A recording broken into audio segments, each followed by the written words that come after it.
All right, good day to you, teammates. This video we're going to go through, we're going to look at a vintage PSA return. These guys were submitted in the July special, the vintage July special. The bulk of it is going to be baseball. They're submitted at the $15.99 special. So July special, we're at the near the end of November to paint you a picture on the time frame. But as always, when we go through and get cards submitted, there's always that chance we run into a batch of non-graders. This is the highest one I've had. The ones that did not get slabbed, we got a Gretzky Topps rookie saying mini size, which seems to be a theme with these guys. Another one showing up as recolored. Not sure where. Bradshaw showing up as recolored. The recolored ones, I think they still charge on these. No idea where the alterations and stuff like that were or the coloring are. Have to do some digging there. Do not holder. I don't know if this is new or if this is just news to me, but it looks like if there's pinholes, or sorry, not pinholes, but punch holes, they just don't grade. This one shows up as miscut. It's a 58 Mantle. I thought it looked close to being miscut, but I didn't see the miscut anywhere. You know, the punches cut, just say no holder. Min-sized, and then the Williams also had a couple punches in it in the back. No holder, and then same thing with the Jackie. So those guys did not get holdered. Another one had a 69 Wilt the Stilt here. Thought it looked sharp. This one showed up as min-sized too. So the ones that they said do not holder or color added or any of those things, they did still charge. But the punch ones, I don't think that they did not charge on those ones. The case on the Wilt, though, I thought was a little bit overkill. There's our 100-point man right there. All right, so going through, getting back to the batch here.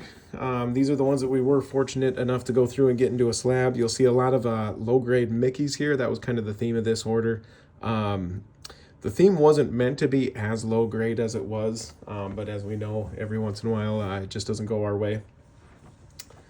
Going through, starting off, we got the 57 Mickey with the Ghost of Babe Ruth. This card's in poor enough shape, you can't even really see it, but they say grayed out. But 57 they went through, there's a guy there they kind of zoned out to try to make the card a little bit more attractive, but gets a PSA 1.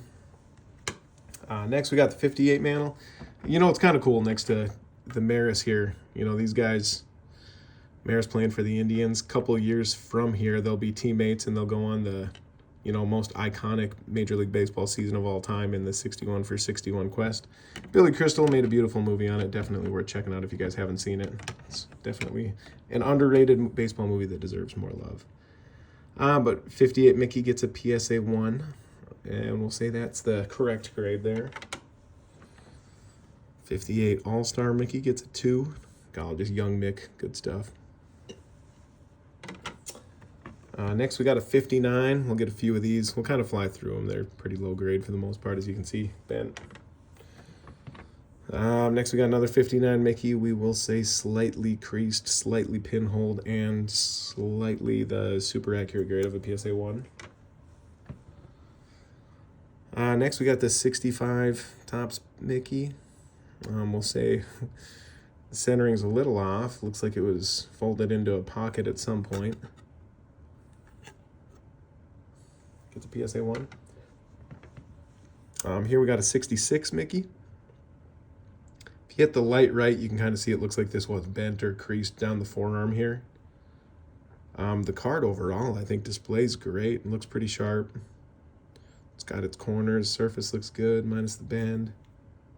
But gets a PSA 1 still. Would have guessed a little north of that on that one. Next, we got the 67 Mickey gets a 2.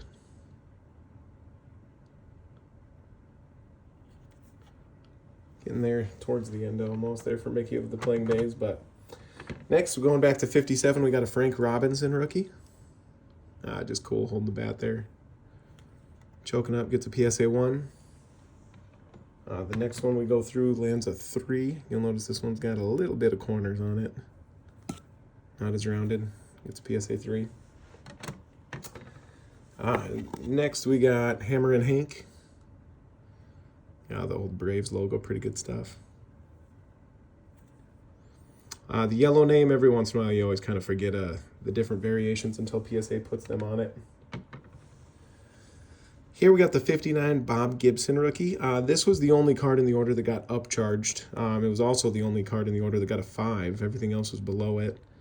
But yeah, Bob Gibson changed the game. They went through and lowered the mound because he was too dominant and special. Bob Gibson, he went through a chunk of years ago, I think like in the Puig days when we still had Vince Scully calling games for the Dodgers. I think Bob Gibson was one of their pitching coaches, which I always thought they should talk about more just for how special and how dude of a pitcher he was. Bob Gibson, good stuff. Gretzky were able to get a couple into a holder. We got a PSA 2. Kind of see the creases in there in the corner. And another Gretzky 2, crease about same corner. Yeah, the tops where it's different from the OPG. The OPG has like a misprint kind of in the shoulder or along like the elbow. Some people will say there's like the first line edition. You'll see these little blue lines on the OPGs. They come through there, but there's the Gretzky's. Next sliding over, we got the Maris Rookie, gets a PSA 3. I think it looks sharp for a 3. Maris, I'm in Fargo, North Dakota. That's where Roger went to high school too. I think he was born in Hibbing, maybe. If I recall, yeah, in Fargo here. Yeah, born in Hibbing, Minnesota. Graduated from Shanley High School in Fargo. But yeah, Maris, 61 and 61. The 60 and 61 MVP, I think it's him and, I don't know if it's Dale Murphy or maybe Kirk Gibson, I think are the few with back-to-back MVPs that are not in the Hall. But Maris, he was like a career 280 hitter somewhere around there, but he was a dude. Next, we got a card that looks very sharp.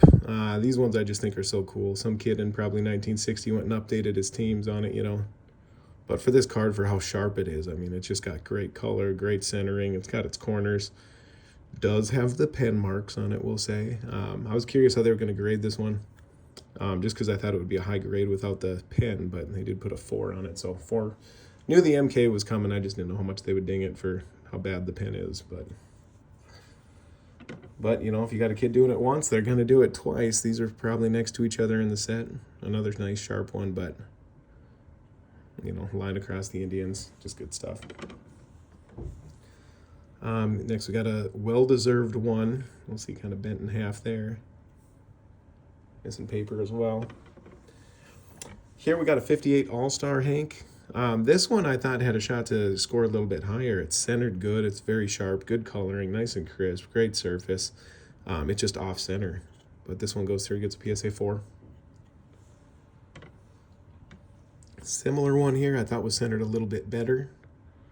58 All-Star Stan Musial. I think this is Stan's first Topps card. Gets a PSA 4 for the man.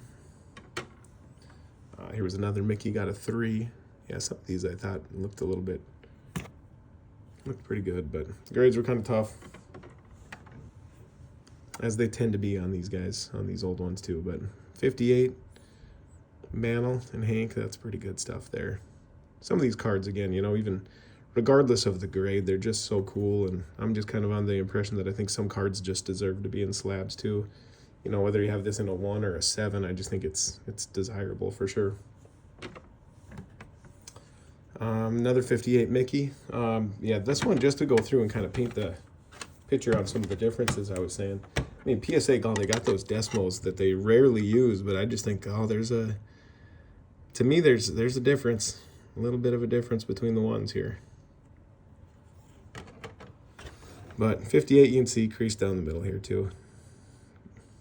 Doesn't go through, but displays good for the grade, but that gets a PSA 1.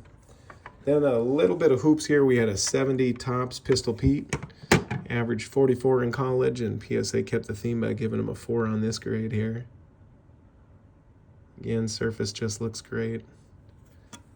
Yeah, they just don't make the cards like they used to. Pretty cool. His dad, Press, was his coach at LSU. Little cartoon. Yeah, his dad, we'll say he gave him a little bit of the green light to shoot the ball in college, that's for sure. But yeah, Peachy's, look at those numbers there. You know, freshman, he would have played like a JV team, or they just weren't allowed to play varsity, but averaged 43, 43, 44, 44. I mean, just crazy numbers. But highlights on Pistol Pete, if you guys go through and YouTube some highlights, I mean, it's pretty cool. One of the nice perks on YouTube, you can go through and you can pull up like Pistol Pete's debut game. I think he plays against the Bucks, which are led by, you know, Kareem or Lou Alcindor at the time, and Oscar Robertson. So you can go through. Pete comes in, makes his debut, and they got the whole game in its entirety on YouTube. It's really, really cool to sit and watch. So I kind of enjoy watching some of that stuff more than the modern day stuff that's playing live. And the collection, you know, verifies that. But a little bit of hoops, but for the most part baseball. But that's the batch on this return. So thanks for watching, guys.